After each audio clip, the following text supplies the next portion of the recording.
Assalamualaikum warahmatullahi wabarakatuh. Kami dari kelompok 6 akan menjelaskan pertemuan ke-9 dari mata kuliah Bahasa Indonesia dengan tema paragraf atau alinea dalam teks.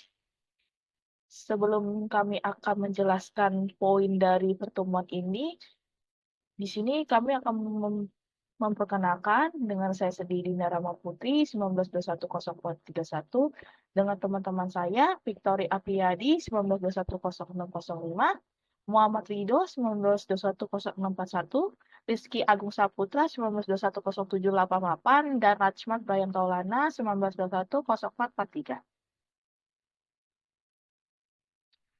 Satu, pengertian paragraf. Dalam paragraf ini adalah suatu bahasa yang lebih besar dan bisa juga dalam jangka luas dari sebuah kalimat, yaitu disebut adalah paragraf ataupun bisa disebut alinea. Paragraf ini mendefinisikan bahwa satuan bahasa itu adalah pengemukaan atau perbentukan dalam sebuah pokok pikiran ataupun satu gagasan utama yang disampaikan dalam himpunan kalimat yang koherensif.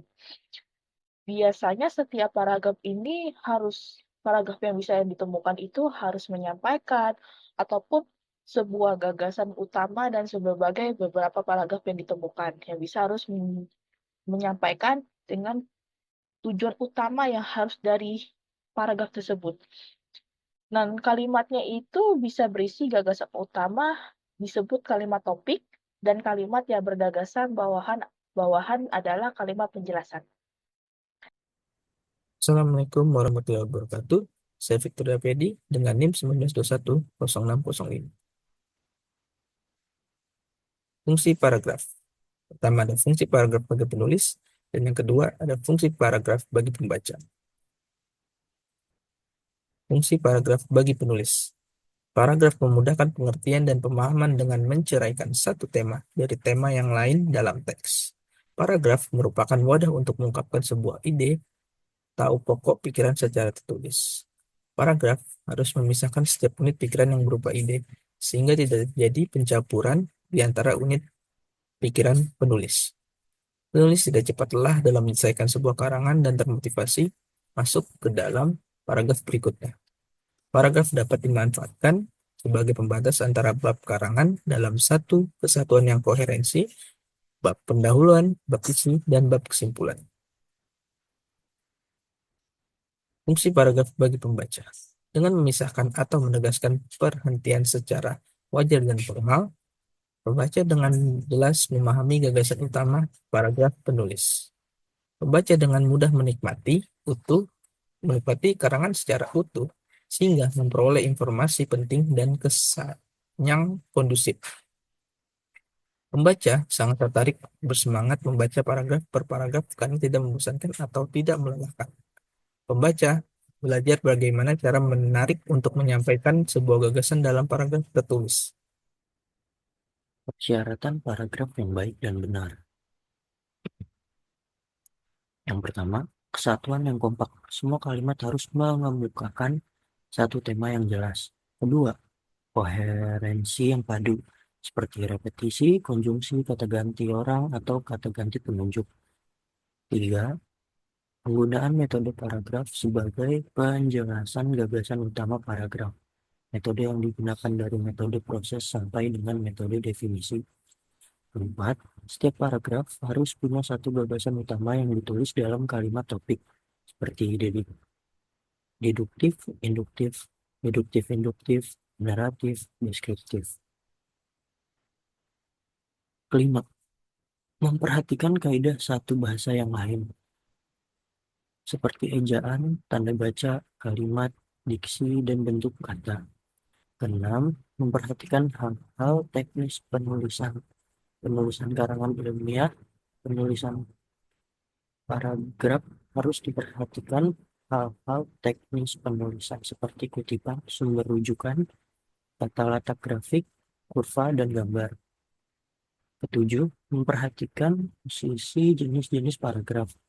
Penulis memperhatikan jenis-jenis paragraf pada posisi bagian pendahuluan, isi, dan bagian kesimpulan.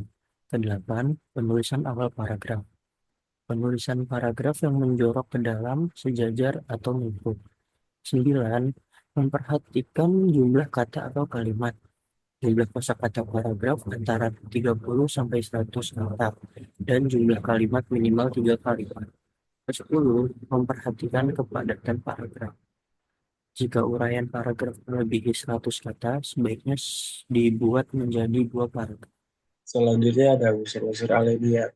Macam-macam dari unsur alinea.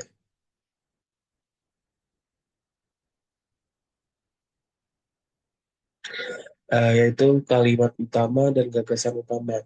Sebuah tulisan seperti artikel atau esai biasanya membahas ide yang cukup luas yang biasa disebut dengan topik pembicaraan. Jadi, paragraf adalah suatu ide atau suatu gagasan yang kecil yang apabila dirangkai dengan satu ide yang lain, akan tetapi akan membentuk sebuah karya tulis yang lengkap. Bagian-bagian isi paragraf itu adalah kalimat utama, kalimat penjelas, gagasan utama, dan gagasan penjelas.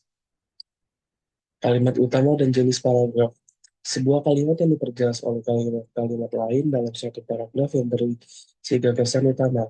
Kalimat utama yang biasa terletak di awal paragraf yaitu kalimat deduktif. Maksudnya dari kalimat deduktif itu kalimat suatu gagasan utama yang berada di awal paragraf. Selanjutnya ada di akhir paragraf atau induktif. Kalimat induktif ini yaitu sebuah gagasan utama yang berada di akhir paragraf. Dan yang terakhir ada di awal dan di akhir paragraf. Gagasan utamanya berada di awal dan di akhir paragraf. Atau di awal sampai akhir paragraf.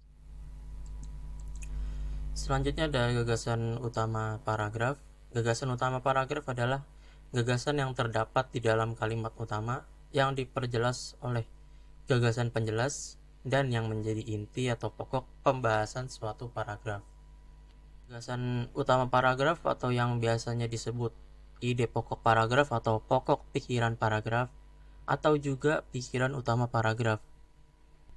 Ya, ini ada di dalam kalimat utama paragraf yang diperjelas oleh gagasan penjelas, yang mana gagasan penjelas paragraf ini adalah gagasan yang terdapat di dalam kalimat penjelas itu sendiri yang berfungsi sebagai memperjelas gagasan utama, tapi tidak menjadi inti atau pokok pembahasan suatu paragraf. Bentuk dalam gagasan penjelas ini contoh-contohnya berupa contoh-contoh, bukti-bukti, data-data, fakta-fakta, penjabaran detail, dan lain sebagainya. Itu digunakan sebagai memperjelas gagasan utama. Nah, antara gagasan dan kalimat itu ibarat nyawa dan raga. Kalau kalimat adalah raga atau fisiknya, sedangkan gagasan adalah nyawa atau rohnya. Jadi kalimat itu ada di dalam gagasan paragrafnya. Selanjutnya yang terakhir ada gagasan utama teks. Ada gagasan utama teks. Nah, gagasan utama teks itu adalah topik atau hal pokok yang dibicarakan dalam sebuah teks atau pokok pembicaraan sebuah teks. Sebenarnya gagasan utama teks ini istilahnya tidak terpaku pada satu jenis teks saja. Jadi tergantung teksnya. Kalau misalnya jenis teksnya itu tajuk rencana, jadi istilahnya berubah menjadi gagasan utama tajuk. Kalau jenis teksnya berita, berubah menjadi gagasan utama berita, dan lain sebagainya. Gagasan utama teks ini nggak beda jauh sama pengertian gagasan utama paragraf. Bedanya gagasan utama paragraf itu mengacu pada satu paragraf, sedangkan gagasan utama teks ini mengacu pada satu teks saja. Jadi seperti yang dijelaskan tadi, gagasan utama teks adalah topik atau hal pokok yang dibicarakan dalam sebuah teks atau pokok pembicaraan teks. Bagaimana cara membedakannya? Ada dua cara menemukan membedakan